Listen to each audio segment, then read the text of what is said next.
आज मैं आप लोगों को बताने जा रहा हूँ ब्रिकी टैबलेट के बारे में। ब्रिकी टैबलेट से किस तरह से आप लोग एक दिन के अंदर अपना हमल ख़त्म कर सकते हैं, वो महीने का हो या वो 2 महीने का हो। तो इसका तरीकाकार सुनने के लिए आपको वीडियो पूरी देखनी पड़ेगी। हमारे चैनल को ज़रूर सब्सक्राइब कर लें ताकि आपको डेली वीडियोज़ मिलती रहे। तो ब्रिकी टैबलेट जो है उसको यूज़ करने का तरीका बताने जा रहा हूँ। इससे पहले बताऊँगा कि जो ब्रिकी टैबलेट है ये सामी कंपनी की एक ब्रांड और इसका जो फार्मूला है वो मिसोप्रोसोटोल है। मिसोप्रोसोटोल एस्ट्रीमोम के अंदर भी पाया जाता है। अगर आप एस्ट्रीमोम यूज़ कर चुके हैं तो इसके बाद इसको भी यूज़ कर सकते हैं। मैं आप लोगों को बताता चाहूँ कि इसका जो तरीकाकार है वो नीम गर्म पानी के साथ या नीम गर्म दूध के साथ आप लोग इसको यूज़ करना है। 2 टैबलेट सुबह, 2 दोपहर, 2 शाम। इस तरह से आप लोगों ने एक दिन यूज़ करना है। ये 1 महीने की डोज है अगर 1 महीने का अमल है। और इसी तरह से अगर आपको 2 महीने का अमल है तो आप 2 सुबह, 2 दोपहर और 2 शाम 2 दिन खा सकते हैं।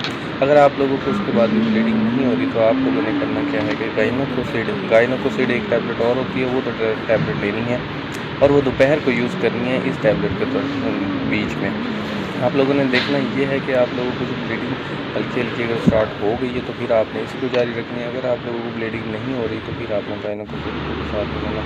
ब्रिकी टैबलेट के बहुत सारे नुकसान भी हो सकते हैं, जिससे आप लोगों की डेट डिस्टर्ब हो सकती है, जिससे आप लोगों का जो माहवारी का इशू हो सकता है या फिर आप लोगों का जो है और जो प्रेगनेंसी बाद में होती है उसको जो है डिनाई करने के लिए उसको ख़राब कर सकती है। बाद में प्रेगनेंसी में इशूज़ बन सकते हैं। तो आप लोगों ने डॉक्टर की मशवरे नहीं इस्तेमाल करनी और आप लोगों ने मशवरा करके कमेंट सेक्शन में नंबर पड़ा हुआ वहाँ पर आपने मशवरा करना है। और किसी भी मेडिसिन के बारे में जानने के लिए आप लोगों ने हमारे चैनल को सब्सक्राइब करना है।